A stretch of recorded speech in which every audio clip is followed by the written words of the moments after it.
You are watching the Doc Talk Show. This message is from the Ministry of Health with support from partners. Welcome back to the second segment of that Doc Talk Show, which is proudly sponsored by Ministry of Health and Camelin Men's Collection. So initially in the first segment, we talked about the introduction and what are the common causes for these colds and how allergies are caused in people. In this segment, we are going to talk about signs and symptoms of these colds and maybe the risk factors. And Dr. Alex will take us through the symptoms of the allergies and various risk factors. Dr. Alex? Thank you, Dr. Now. As we have already mentioned some of these, the conjunctivitis can be categorized depending on the causative agent. The one which is caused by just immune or body reactions to an external antigen, is what we call the allergic conjunctivitis, and it is just stimulated by an external agent, which can be either it can be environmental,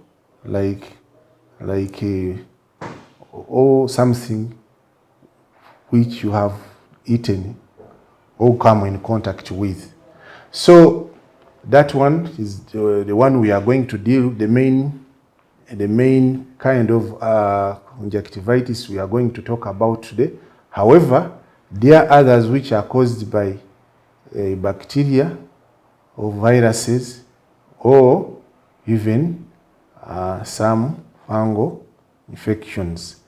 And these ones are always associated with a pus-like discharge, which is not common in the allergic conjunctivitis.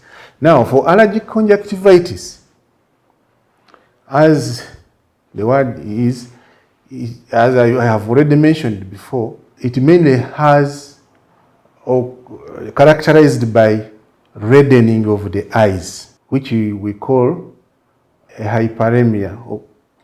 There is a swelling of the conjunctiva, which is in the scientific term we call chemosis.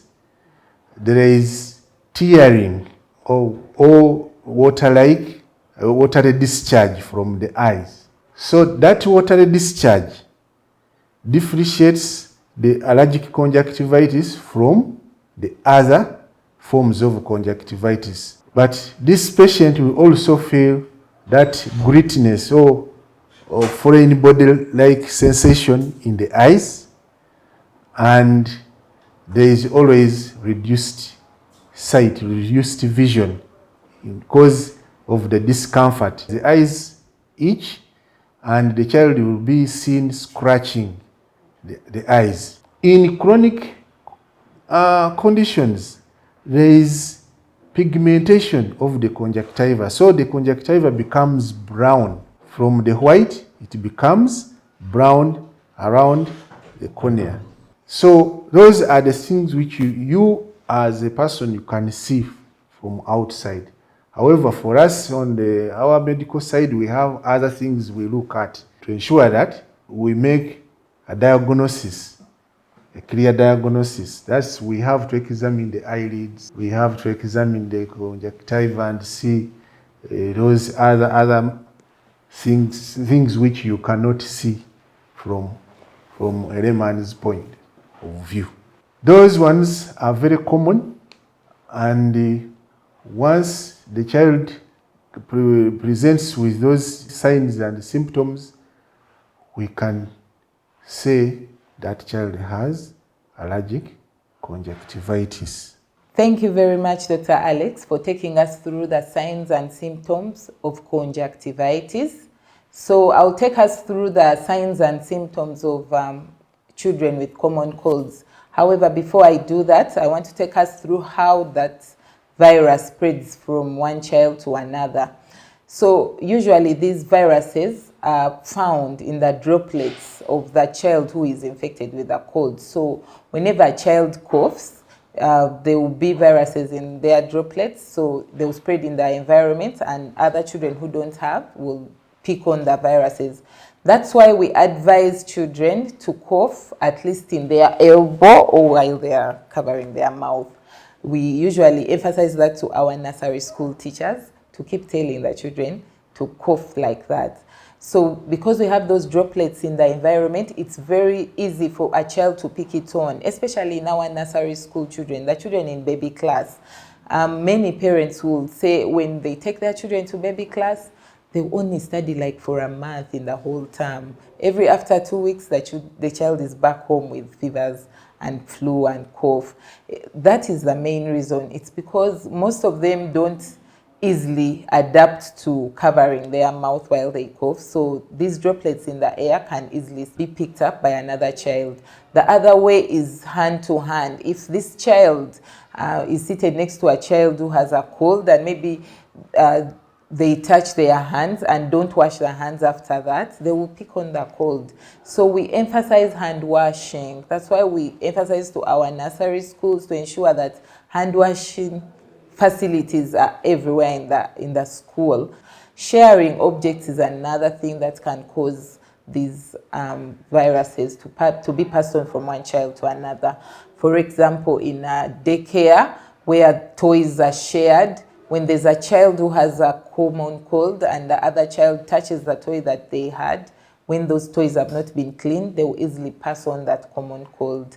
The other thing is one that our president kept emphasizing during Corona season, touching your mouth and eyes when you haven't washed your hands. So that's also another common cause of passing on the virus from one child to another. So we know this is very common with our young children. Since they are really young, they can easily just touch their eyes, touch their mouth. So they pick on the virus is passed on to another child.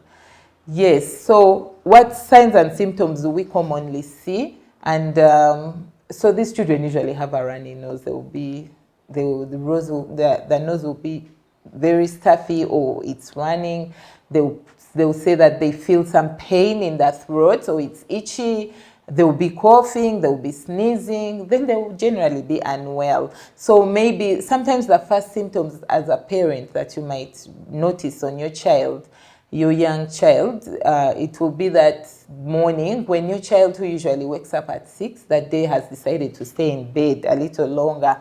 Maybe before you see the flu itself and the cough, take a keen note on that. If the child is sleeping a little longer, so check on them. They could be developing a common cold. The other symptom is they would say their head is paining, their body is paining, and sometimes the most scary symptom that will bring the mother to hospital will be the fevers when the temperatures are high. Yes, so those are the commonest signs and symptoms that we have. Before we end this second segment, I would like to also talk about maybe the risk factors for these common colds. The commonest being the age. The younger children, the babies, will get more flu than the adults or these colds, and weakness in the immune system. So even the immune system of the children is usually not well developed, so it's a bit weak. But now children with other diseases, like chronic illnesses, maybe sickle cell anemia, maybe diabetes, their immune systems might be weaker than the other children, so they will easily pick on these common colds. Then usually the seasons, the times of the year. So like now it's a rainy season. Usually during the rainy season, we have lots of colds and flus. However, we might also have them in the sunny season because of the dust. That's where even the allergies come in frequently. But commonly the cold season. Then smoking. If we have parents who smoke at home, the children are more predisposed to these common colds and the allergies. So we usually encourage parents not to smoke in the vicinity of their children. Generally discourage smoking. And then exposure. That's the big crowds, the schools. So that's a big risk factor. Thank you very much for listening in. We've come to the end of our second part. And we thank our sponsors, Ministry of Health and Camelin Men's Collection, for allowing us to air this. You are watching the Doc Talk Show. This message is from the Ministry of Health with support from partners.